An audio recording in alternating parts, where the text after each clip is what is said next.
I'm Sam Goodburn and I'm a unicyclist.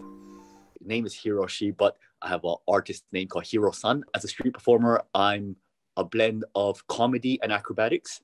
I am Matt Ricardo. I am a variety performer. My name is Miranda Allen, and I am an actor, an escape artist, and a variety artist. I don't think that people think of me as an escape artist at all. I think that the image of what an escape artist is a big, muscly dude who's full of bravado. Most people only have the context via Houdini. So when I say I'm an escape artist, people are very confused.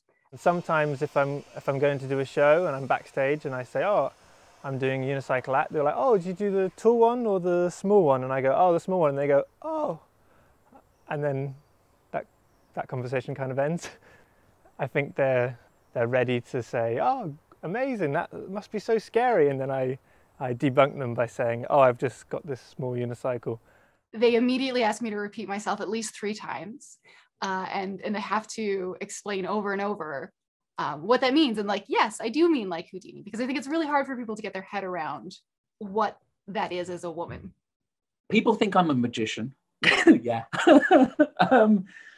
Because, and I've thought about this, and it's mainly because of all the variety arts, the most successful in the mainstream is magic. But it's also because I'm a middle-aged white guy who wears a suit and comes on stage with a table full of things. And that usually equals, oh God, it's a magician. It's complicated. So I use the variety arts, which traditionally are things like magic, juggling, acrobatics, ventriloquism. I'm mainly a juggler, but I stray.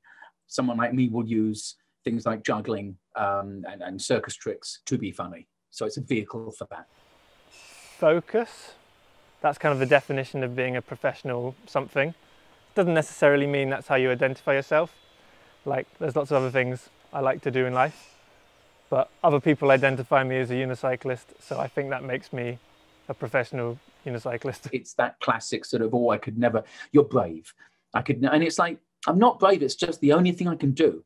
And it only makes you money if you do it in front of people. All of the money I've made in my whole life has come from riding a unicycle. So that's what I am. Even if I try and do other things, I only get to do those things if they first book me for being a unicyclist. And then I'm like, oh, I can also try and be a bit funny, or I can also juggle, or I can also do these things. But they just want me because I'm a unicyclist. They want me because they know, they themselves have an understanding that I'm a good unicyclist, because they probably have a background in circus. And so I do get work from being really good, but it's not necessarily because the audience think I'm really good, it's because the booker thinks I'm really good. But I think that the most important skills are performative, especially if you're doing an extreme kind of escape, something that's based on danger rather than cleverness.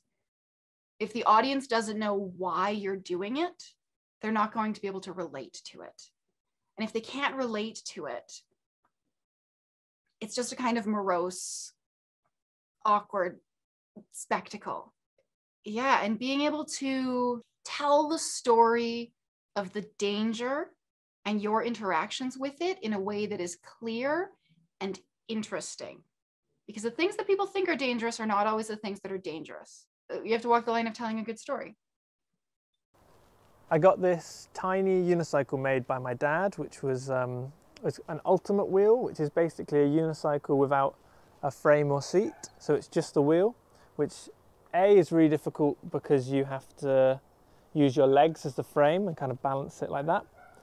And B was really difficult because he made it to be 6 inches big. So I had to ride it like this. And I thought, this is amazing. Not only is this the most difficult unicycle I've ever ridden, it's also super transportable. I could put it in a backpack. And it turns out that when I've tried to perform it, people have gone, oh, I could probably do that one because it's a little one.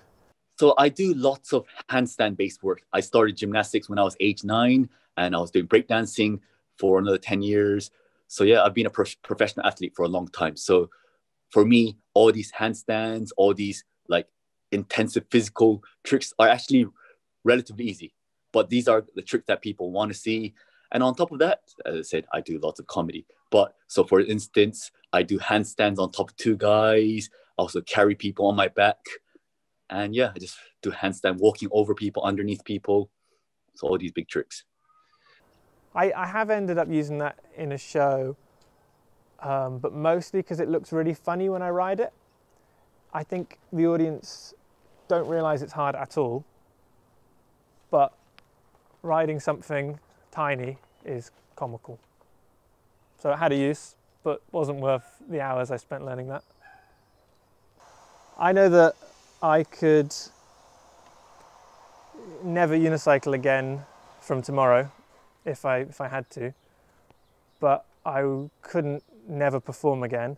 I think for me now, unicycling has become a tool to perform. As a performer, you asked in the beginning, what makes a good performer, you know? And I still think that even though I can maybe cut my show into 2 tricks or even maybe 1 trick, but still there's an element of me as a performer to want to show them as much as I can. And I'll still maintain my 3 tricks, even though, so again, like as a performer, I do value tricks as well as talking itself is trick. So comedy itself is trick. And the question is how not to seek this easy path or the simple path, but rather try to look for what works best for you and how you feel comfortable as a performer. So every performer is different, I guess.